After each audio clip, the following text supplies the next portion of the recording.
down there, Joe? Water.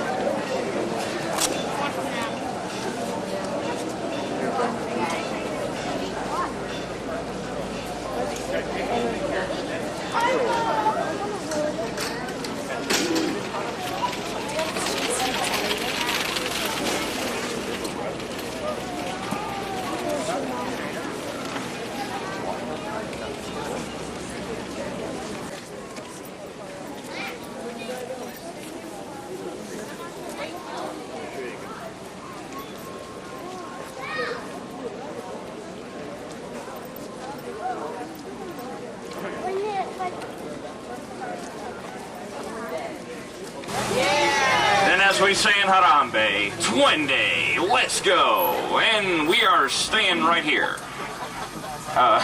Sorry, I guess I got a little jumpy there. All right, we'll be moving along. Oh, here we go. Well, we gotta stop again, so we don't get any dust kicked up in our face from that truck in front of us. Well, Jumbo, everyone, welcome aboard the Kilimanjaro Safaris. My name is Chris, and I'll be your game driver for today's photo safari through the Harambe Wildlife Reserve. You'll see a game spotting guide on the back of the seat in front of you to help you identify any animals we might see.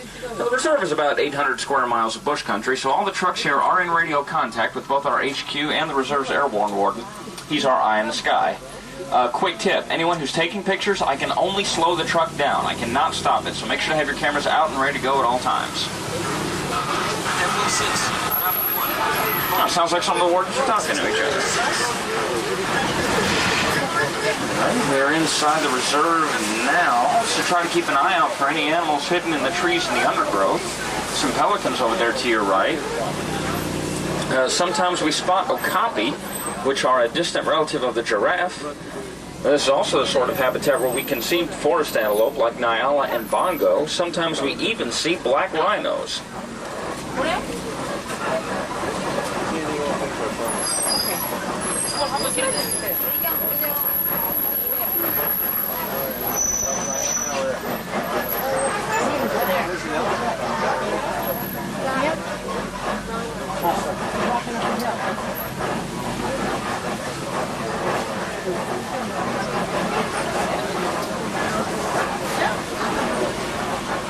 Alright, right over here to the left you can see a black rhino. Up to the front and left of the truck. Right up there.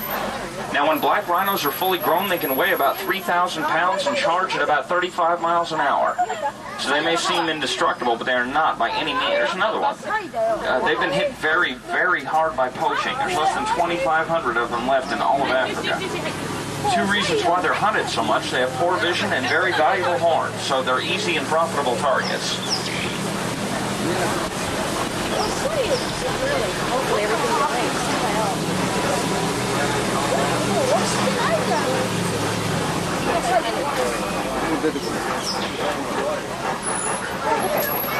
There's some Nyalas over there to the left, some baby Nyalas.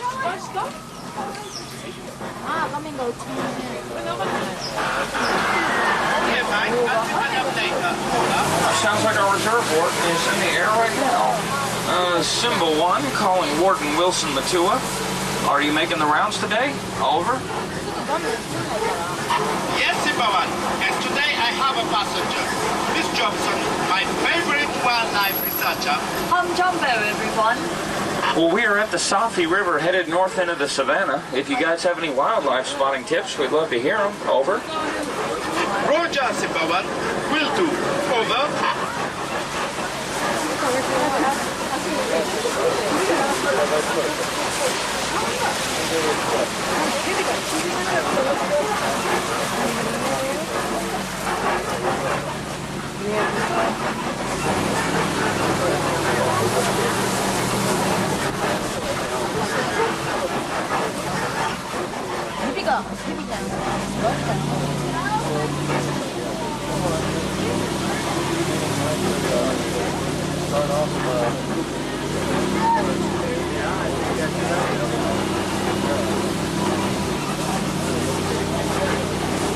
Simba, when you come to Sedicali Bridge, go follow, very slowly. The old bridge has been better days, and I think our shifty-eyed friend Roger that, Wilson. Let's see if we can see any crocs. Yes, we do. Right over there down to the left in the water down there. Now, these are Nile crocodiles, and they get a lot longer than American alligators, sometimes up to 20 feet. And the bite-down power on their jaws equals about 1,200 pounds per square inch.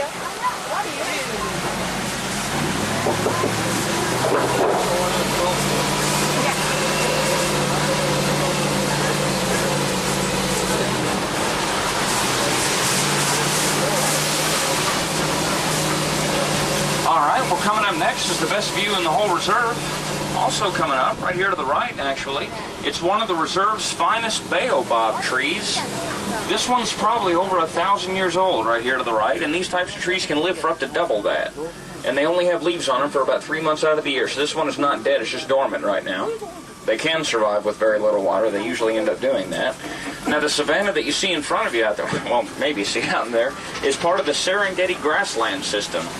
Zebras and wildebeest migrate through it, and antelopes and lions and elephants, they live here year-round. It's part of the wild Africa that we're all working to save.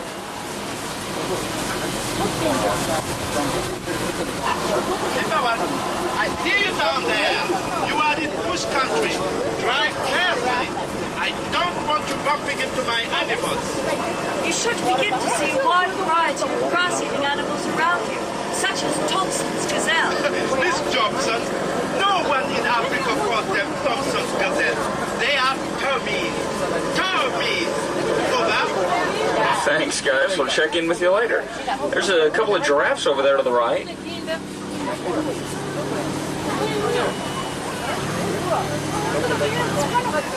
Now, when giraffes are born, they're already 6 feet tall. They can grow as tall as 20 feet and weigh about 10 and a half or so.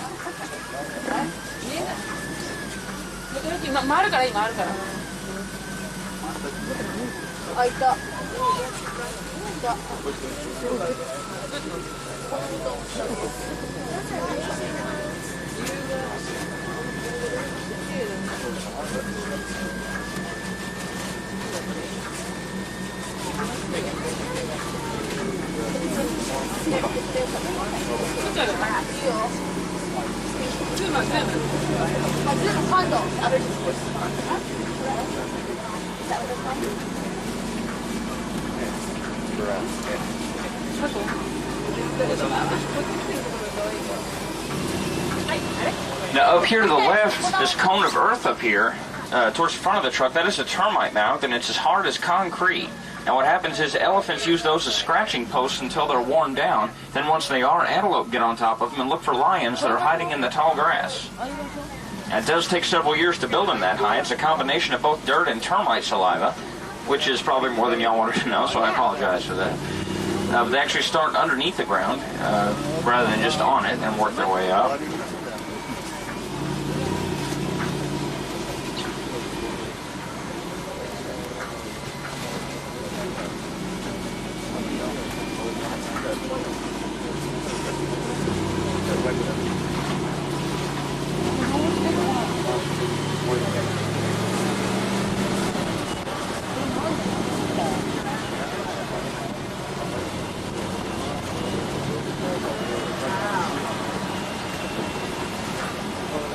Now over there to the right, you can see, well, in the distance there, you may be able to see a couple of ostriches.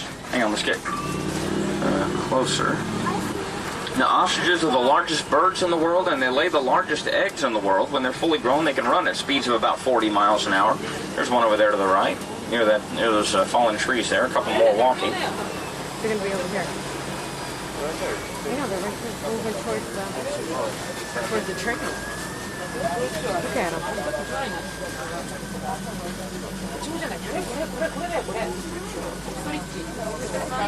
I just thought they were Okay, your one's going to take off.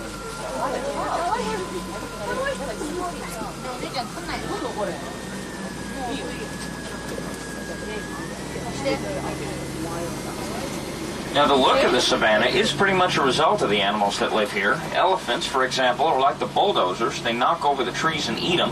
That spreads the grass out. Oh, sounds like Wilson over there.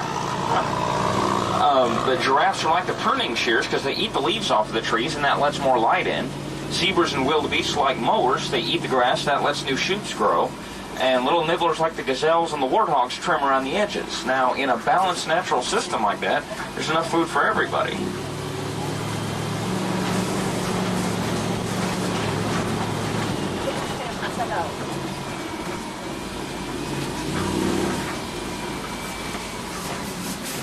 Alright, now around this rock up here to the left, sometimes we see Mandrel Baboons. Now you can tell how old a baboon is by the amount of color on it. More color, older baboon. There are also some more pelicans over here to the right. Over there. There's a baboon on top of the rock there.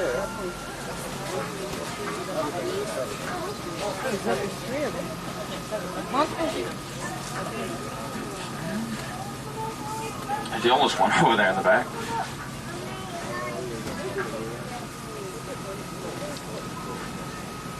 Now we are moving into elephant country now. Hopefully we'll get to see our two most famous residents, Simba Wonder Wilson. Any clues on the whereabouts of Big Red and Little Red?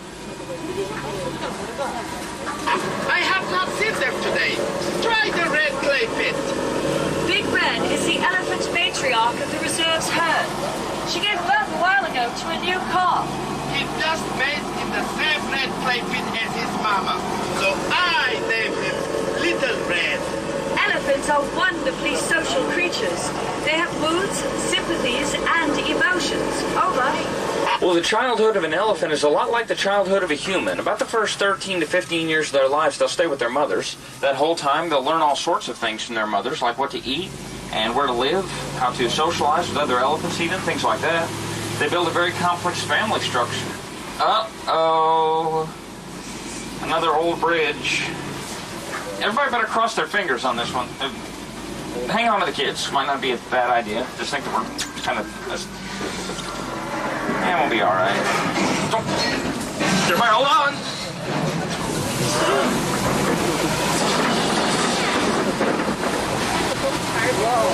Okay, who didn't cross their fingers? It's alright. Okay, never mind. We're fine. Simba 1 Wilson, we're at the red clay pits. I see tusk marks and footprints, but no Big Red. We're going to continue east to the watering hole. Over. I copy you, Simba 1. Over. There we got an elephant to the left. Now, when elephants are fully grown, they can weigh about 12,000 pounds. They can eat about 300 pounds of food in one day and have up to 60,000 muscles in their trunks. And you see that layer of dust on his back, that's because their skin is sensitive to sunburn. So what they do is they throw some mud or dust onto themselves, and it gives them some protection from the sun. Now their trunk can hold up to 8 gallons of water, and it can do everything from pick a grape seed off the ground to knock a tree over. So it is that strong and agile.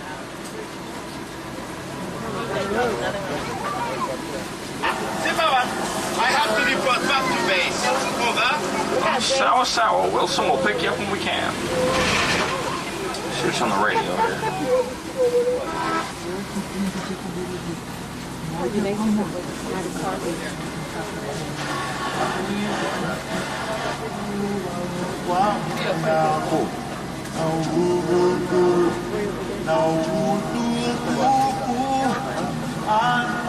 No one over there left by the other bail bottom.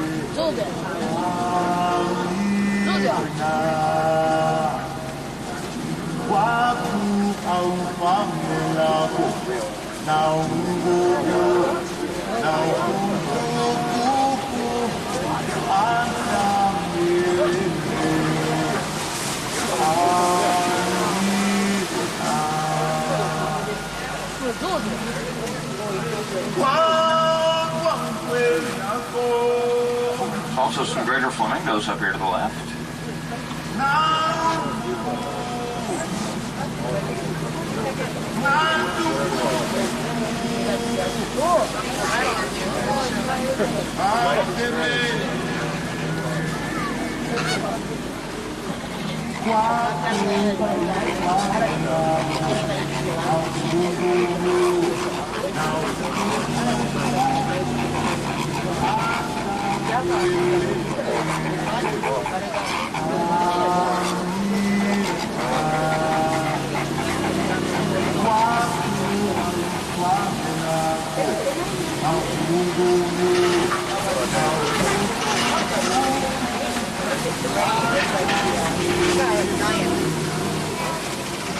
Zimmerman, come in, please. Hang on, Wilson. Okay, go ahead. I got a report about a suspicious jeepney bingo copies. Keep a lookout for it. Roger that, Wilson. We're not far from the copies now. Over there to your right are a couple of water bucks. Right by the brush there. They get their names because they choose to make their homes near permanent source. Up here to the right are some greater koodoos.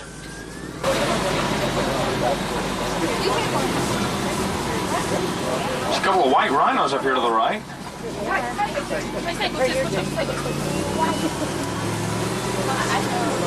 Right here. Their snouts are a little way over there on the left. He just sat down. Right beside that very distant rock over there. He just turned his head towards us. There he is. Now, cheetahs aren't the fastest animals in the world. They can run at about 70 miles an hour, but only over short distances. They can do this because their backbone is built like an accordion. It expands and contracts when they run. That gives them a lot of speed and flexibility. Now, cheetahs hold their breath when they run, and they're one of the few predatory animals that hunt by sight, not scent. Symbol 1, Wilson, we're at the copies. Nothing suspicious here. Over. Okay, Zimmerman, but keep your eyes open for anything unusual. Over. Roger that. There, of course, to your left are the male and female lions. Now, males can weigh about 550 pounds when they're fully grown. Females about 400. Although the female's the one that does about 90% of the hunting, and they will do it at night because lions are nocturnal animals. And they're inactive for about 18 to 20 hours out of the day. Oh, there's a postcard there to your left. There you go. Look at that. Hang just a second.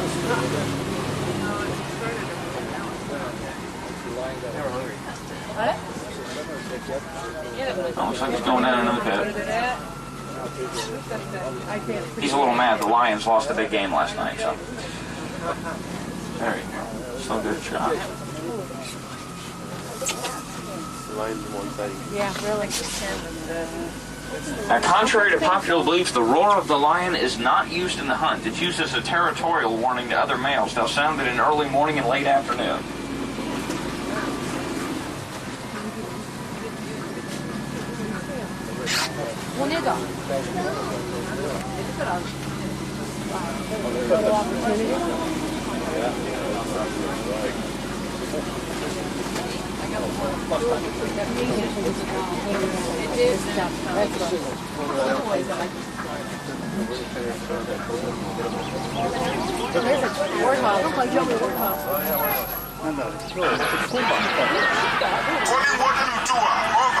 Mutua here.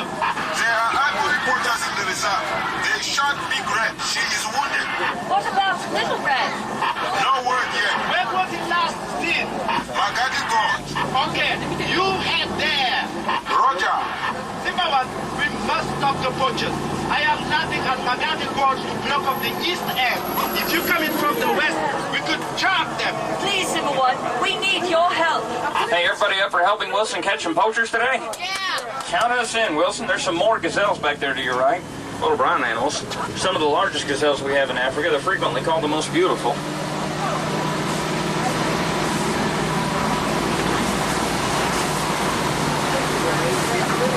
Wilson, we're at the crossroads. The gate's been smashed through. Over. Keep going, Zimmerman. We are landing now.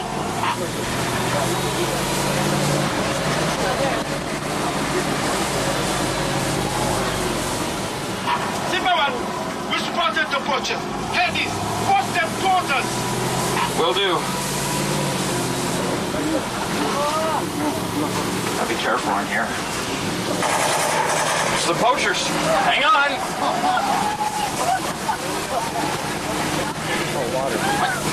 All right, I got it. My bad. I'm sorry. Under control. Look, it happens all the time. Hang on.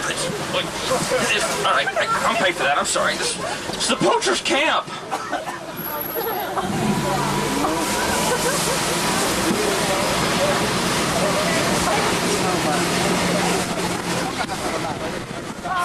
course they're supposed to. You forced them into our trap. The wardens have Big Red. She'll be fine. Is Little Red safe? Great job, Warden. Yeah. There you supposed. So glad. I have to deliver the baby elephant back to his mama. Asante. Goodbye, Simple One. Thank you. Well, glad we could help.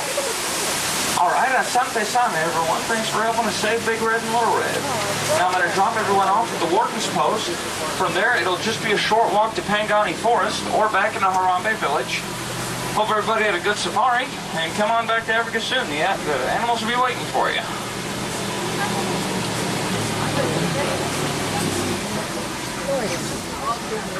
I got to hurry over to the College of Africa. I teach driver's ed, so.